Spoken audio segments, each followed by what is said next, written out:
provavelmente, não só deste, mas de muitos outros cultos, de muitas e outras mensagens que você com certeza já teve a oportunidade de ouvir. E hoje eu gostaria de ser bem prático, talvez até muito rápido nesse sermão, porque a gente quer trabalhar aquilo, de fato, não só você já está cansado de saber, né? Mas se não estiver cansado de saber, porque é sempre bom saber a respeito dessa verdade, talvez eu e você precisamos estar mais atentos e colocarmos mais em prática essa verdade, perdão. O tema da mensagem dessa noite, na continuidade da série Corações Saudáveis, prevenindo, né, as enfermidades dos relacionamentos, tem como tema infarto. E a gente vai falar desse infarto, que não é um infarto que leva você no primeiro momento a deixar de viver e interromper a sua vida física ou produzir algum tipo de mal que vá ter numa área do teu órgão cardíaco, né, tecido morto, embora você ainda tenha o coração ali batendo pujante. Mas a gente vai falar sobre esse infarto, que é muito mais do que o infarto do órgão físico, do coração, mas daquilo que cessa ou pode ser um elemento bastante perigoso para cessar as nossas relações entre a gente, os nossos irmãos, as pessoas que estão próximas a nós. Mas eu gostaria de orar com você mais uma vez. Vamos orar? Senhor, pedimos que agora, quando lermos o texto bíblico, que a tua palavra que está sendo lida, está sendo trazida para a nossa reflexão nessa noite, o Espírito do Senhor nos fale como sempre nos tem falado, mas o Espírito do Senhor nos toque, produza em nós a palavra para a transformação da nossa vida. Saiamos daqui realmente alimentados pela tua palavra e saiamos daqui desafiados. Saiamos daqui motivados, encorajados a viver algo que talvez jamais tenhamos vivido na nossa vida, na dimensão da palavra, do tema que será exposto nesta hora. Oramos porque sabemos que podemos obter de ti condição para fazermos isso e condição também para colocarmos em prática o que vamos aprender nesta hora, em nome de Jesus. Amém. Amém. Quero convidar você, assentado como você está, a abrir a Bíblia lá no Evangelho, segundo o relato de Mateus, no capítulo 18, e eu gostaria de ler para você do verso 15 até o verso de número 22. Se você ouvisse a leitura do texto que está aí para a gente, em Mateus 18, de 15 a 22.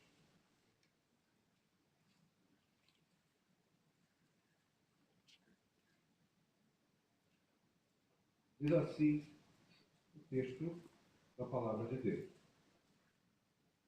Se teu irmão pecar contra ti, vai arguí-lo entre ti e ele só. Se ele te ouvir, ganhaste a teu irmão. Se, porém, não te ouvir, toma ainda contigo uma ou duas pessoas, para que pelo depoimento de duas ou três testemunhas, toda palavra se estabeleça. E se ele não os atender, dize-o à igreja. E se recusar a ouvir também a igreja, considera-o como gentio e publicano. Em verdade, vos digo que tudo que ligardes na terra será ligado nos céus, e tudo que desligardes na terra será desligado nos céus. Em verdade, também vos digo que se dois dentre vós sobre a terra concordarem a respeito de qualquer coisa que porventura pedirem, ser-lhes-á concedida por meu Pai, que está nos céus. Porém, onde estiverem dois ou três reunidos em meu nome, ali estou no meio deles. Então Pedro, aproximando-se, lhe perguntou: Senhor, até quantas vezes meu irmão pecará contra mim que eu lhe perdoe? Até 7 vezes? Respondeu-lhe Jesus: Não te digo que até 7 vezes, mas até 70 vezes 7. Irmãos, falar sobre a necessidade de colocarmos em prática um dos grandes ensinos de Jesus, que é o perdão, na verdade não é coisa muito fácil de colocarmos em exercício. É muito fácil falar de perdão. É muito fácil escrever sobre o perdão, porque existem inúmeros registros que nos ajudam a falar sobre esse tema. É muito fácil a gente, de uma certa forma, expormos o assunto quando temos conhecimento sobre o assunto. O grande problema, a grande questão, é quando temos talvez algum conhecimento sobre este tema, temos alimentado o nosso coração com o conhecimento teológico, com o conhecimento doutrinário, com aquilo que nos aponta a colocarmos de fato em prática aquilo que é um mandamento e não nos é oferecido por Jesus como uma opção. Mas a grande questão é, até que ponto eu tenho de fato exercido a minha vida cristã como alguém que leva a sério a prática de um presente que eu posso oferecer a quem dele precisa. E aí talvez você esteja surpreso com essa colocação que eu faço sobre o perdão ser um presente.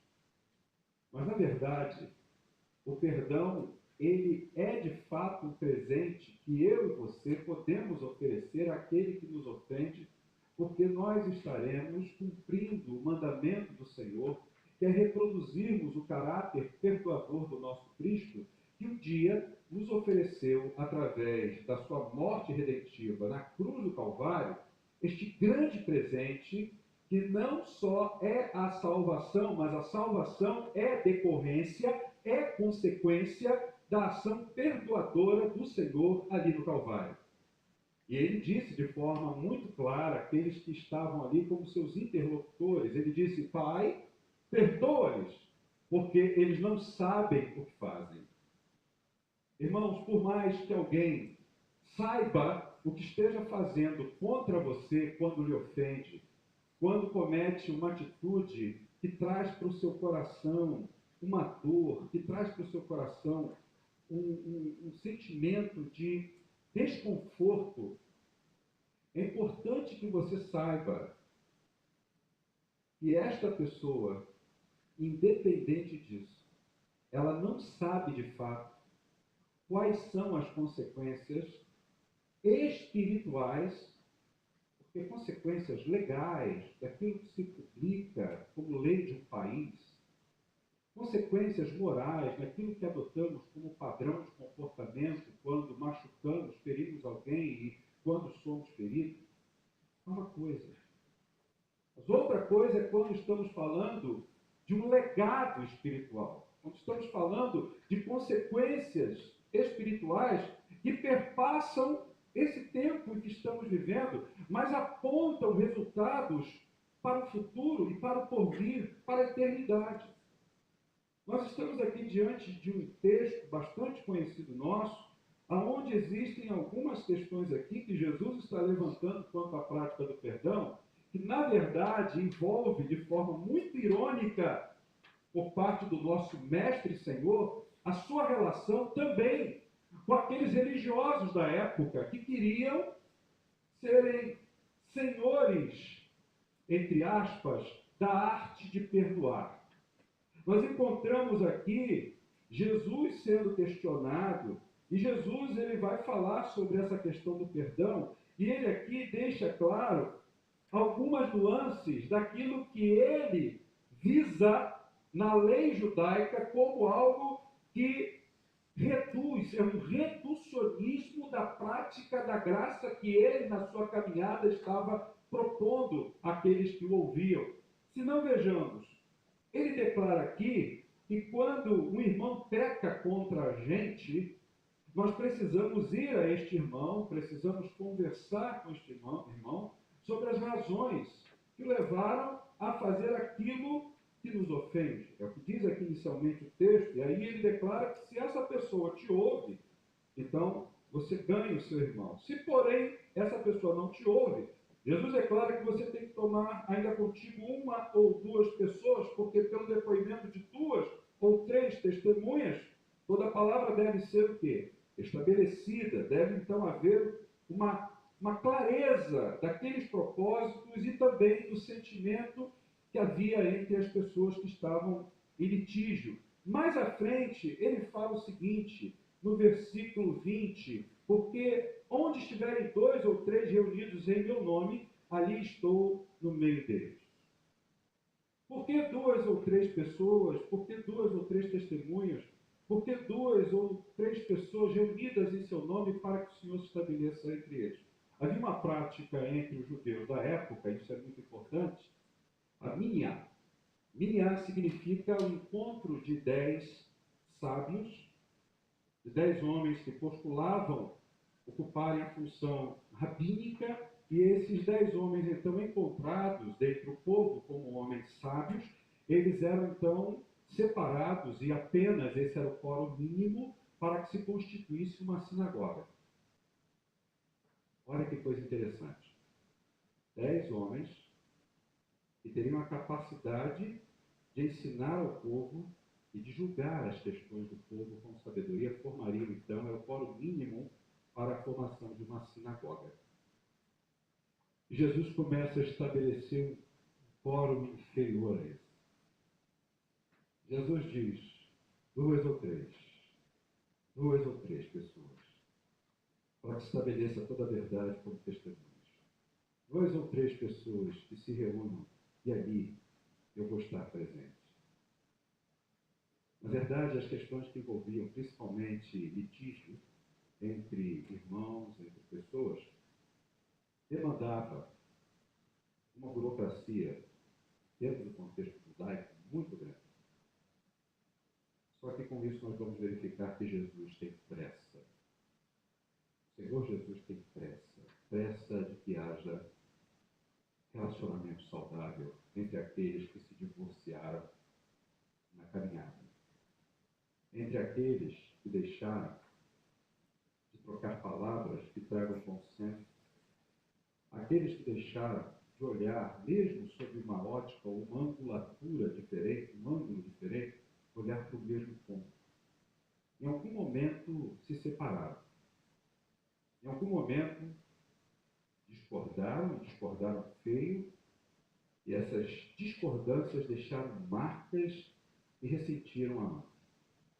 Jesus tem pressa, então ele diminui esse quórum e diz o seguinte, não há minhá, não há esse ritual judaico que seja superior ao desejo que eu tenho, que vocês se reúnam com rapidez, com objetividade e tratem as questões que demandam cura, saúde para o coração de vocês. E aí, irmãos, nós vemos logo na sequência, no verso 21 e 22, Pedro se aproximando de Jesus, e aí ele diz para Jesus algo que também envolvia, de uma certa forma, aquilo que ele havia recebido como tradição do povo e da própria cultura religiosa com a qual ele estava imerso. A cultura judaica, ele pergunta, Senhor, até quantas vezes meu irmão pecará contra mim que eu lhe perdoe? Até 7 vezes? E aí isso envolve um pouquinho daquela questão que os judeus tratam como sapiência, até numérica, e sapiência para as relações deles serem ajustadas, que é a Cábala, que é uma ciência já utilizada há muitos e muitos anos passados e que era uma herança também do povo judeu, apontando para um número da perfeição, mas não de uma forma apenas mística, de uma forma metafórica, mas de uma forma literal. Então, 7 vezes, os pais da sinagoga ensinavam até 3 vezes no máximo poderia se perdoar o irmão. E dentro da cultura da Cábala ou Cabala, 7 vezes se constituiria naquilo que era a perfeição para que você pudesse, então, entregar o seu coração generoso e perdoador ao seu irmão e dizer, olha, é até aqui. Foi bastante. E Jesus, então, declara, surpreendendo a Pedro, respondeu Jesus, não te digo até 7 vezes, mas até 70 vezes 7. O que aponta para a gente a realidade que não há limites para se perdoar. Meus irmãos, Pedro achou que estava sendo magnânimo. Ele achou que estava sendo muito bom em afirmar uma realidade também de uma ciência religiosa de sua época.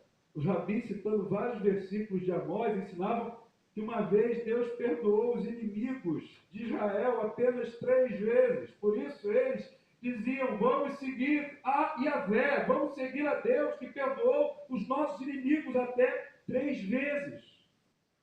E assim seria desnecessário perdoar alguém mais de 3 vezes. Irmãos, perdoar se faz necessário para a nossa vida por uma razão muito simples. Eu e você éramos devedores. Eu e você carecíamos da misericórdia de Deus por conta do pecado original de nossos primeiros pais lá no paraíso, Adão e Eva. Eu e você assumimos uma dívida impagável. Não só o nosso corpo físico está em processo de degeneração por conta desse câncer. Agora eu queria dizer para você uma coisa muito importante. O mais importante é que nós tenhamos a visão de que perdoar não pode ficar na nossa retórica. Não pode ficar apenas num desejo de que dentro de nós, dentro de você, de mim, estabeleça um sentimento que nos leve de fato a sentir que agora sim eu posso perdoar. Porque o perdão não é um sentimento, você sabia disso? O sentimento, no caso do perdão, não existe. Em primeiro lugar, porque Jesus quebra qualquer possibilidade de um sentir de que eu agora posso perdoar pelo fato de que o perdão, ele é o braço estendido de um mandamento. Eu e você precisamos atender a voz do Senhor que diz: perdoe. Você sabe onde isso tem uma consequência muito séria na nossa vida, muito grave? Quando eu e você usamos a oração padrão de Jesus. Quando usamos o Pai Nosso.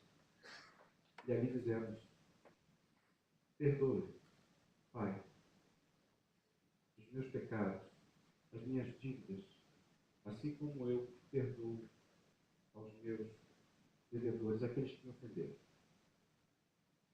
Isso é muito perigoso. Porque quando eu oro com essa razão de proporcionalidade,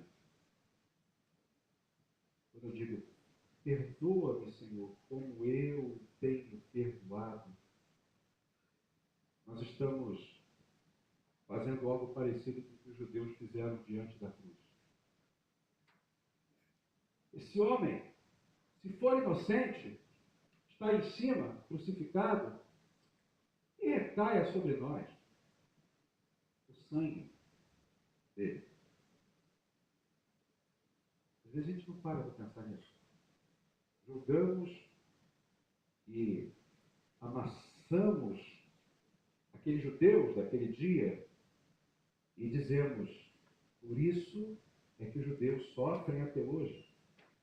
Por isso, o extermínio de muitos dos campos de concentração. Por isso que eles pagaram um preço muito alto. Nos esquecemos. E muitas vezes estamos fazendo a mesma coisa, dizendo: Pai, perdoa os meus pecados como eu tenho produzido e tenho oferecido o presente do perdão para aquele que me tem ofendido.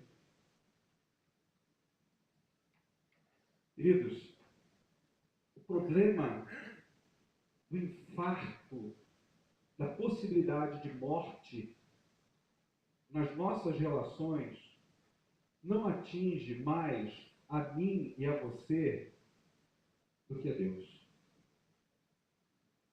Porque o maior interessado é que o coração de nossas relações esteja pulsando com saúde. O maior interessado é o Senhor Jesus. Quando eu não perdoo, eu não estou trazendo as consequências disso só para mim, porque estou amarrando este perdão, ou para o outro. Eu estou trazendo para a relação. E o que Deus quer é que, independente da sua vida e da minha vida, das nossas relações, um para o outro, é que nós estejamos bem ajustados. O problema não é só meu. Eu não posso dizer, olha, se eu não perdoo, o problema é meu. O problema que você está causando é algo que fere diretamente a santidade de Deus. É algo que ofende a Deus. Se eu e você não somos capazes de nos expormos no dia a dia a ouvirmos essa voz que tem nos falado tanto sobre essa nossa forma, esse estilo de vida que precisamos adotar, de estarmos sempre receptivos à sua palavra e apenas dizermos mansamente, docemente, Senhor, eu perdoo. Porque, sobretudo, o Senhor deseja e o meu prazer é fazer a tua vontade. Não é questionar a Deus. Por quê? É dizer para Deus, Senhor, eu sei, é para que a sua glória seja revelada e manifesta em nossas relações. O problema é que muitas vezes estamos deixando de manifestar essa graça de Deus ao mundo, porque Deus perdoou todos os nossos pecados em Jesus Cristo, diz a palavra lá na segunda epístola de Paulo aos Coríntios, capítulo 5, 19, a saber que Deus estava em Cristo reconciliando consigo o mundo, não imputando aos homens as suas transgressões, e nos confiou a palavra da reconciliação. E aí vem a pergunta, mas o que isso tem a ver com o fato de eu ter que perdoar? Jesus nos contou aquela historinha do credor incompassivo. No versículo 32 está anotado para a nossa obediência e a nossa prática. Perdoei-lhe aquela dívida toda porque me suplicaste. Não devias tu igualmente compadecer-te de teu conservo, como também me compadeci de ti. Olha a relação que Jesus estabelece entre o perdão, da mesma forma que fomos perdoados, eu e você por ele. Eu e você também devemos perdoar. Eu quero encerrar essa mensagem nessa noite, dizendo para você, se quisermos ter relacionamentos saudáveis, não precisamos pensar muito, não devemos pensar muito. Se quisermos agradar ao nosso Deus e percebermos que é a nossa relação de obediência a Ele que vai nos conduzir à saúde, vai determinar a saúde da nossa vida espiritual e relacional com os nossos irmãos. Se nós estivermos atentos a isso, nós vamos provar o melhor de Deus no decorrer dessa vida. Muitas pessoas estão presas à amargura pela falta de perdão. Eu quero terminar contando um fato que aconteceu há 21 anos passados na cidade de Alto Caparaó, em Minas Gerais.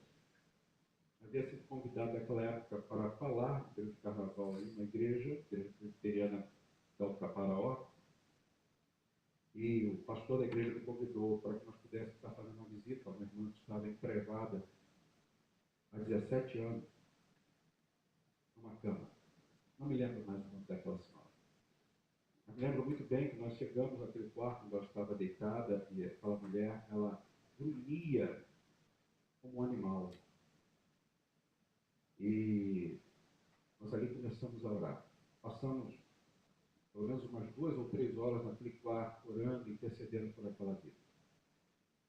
A primeira coisa que aconteceu foi manifestação de demônios que possuíam aquele corpo. Aquela mulher, foi contando a história, foi completamente liberta pelo poder de Deus, pelo poder da ação de Jesus.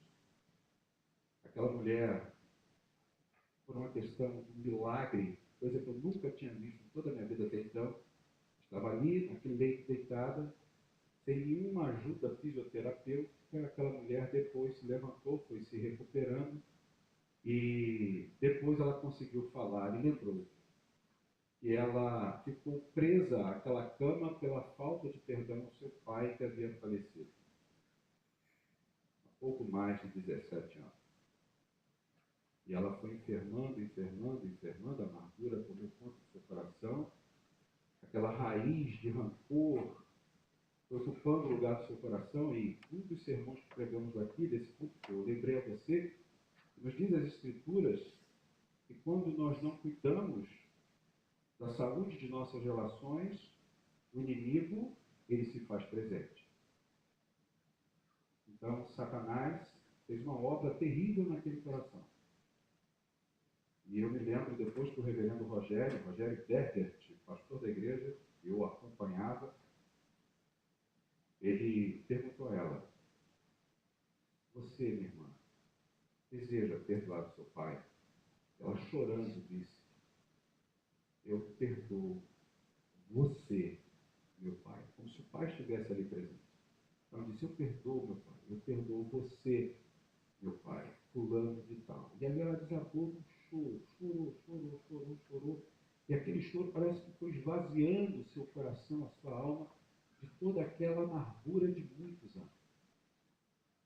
Conclusão: aquela mulher recebeu não só cura para o seu corpo, cura para a sua alma, e aquela mulher, no dia seguinte, porque isso tinha ocorrido no sábado, estava entrando ainda com alguma dificuldade, amparada por sua família, no templo da igreja de Alto Caparaó, para dar o seu testemunho. A cidade ficou sabendo. E a cidade, as pessoas acorreram para aquele templo.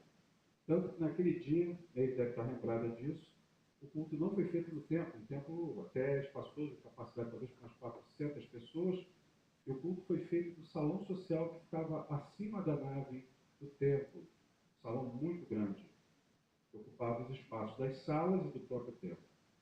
E aí, aquele templo abarrotado de gente, as pessoas esperavam ver aquela mulher, que por tantos anos estava acamada, enferma, possuída por demônios, mas possuída, sobretudo, isso que causou grande problema, de uma grande raiz de amargura.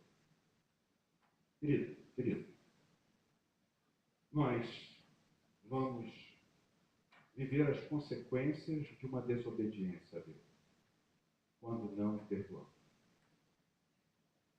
Perdoar não nos foi uma ação facultada, é uma ordem direta de Deus.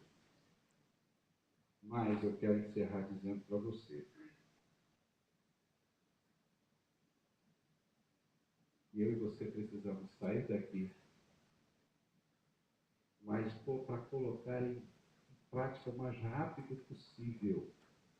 Se eu não tenho perdoado, se eu me sinto ofendido e não tenho oferecido esse presente a quem precisa dele, se eu não tenho reproduzido esta marca do caráter do meu Senhor na minha vida para abençoar o outro,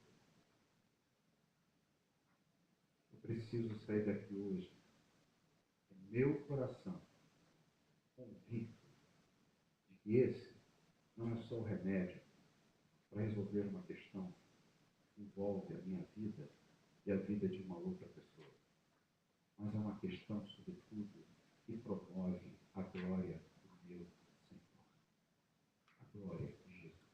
Curva a sua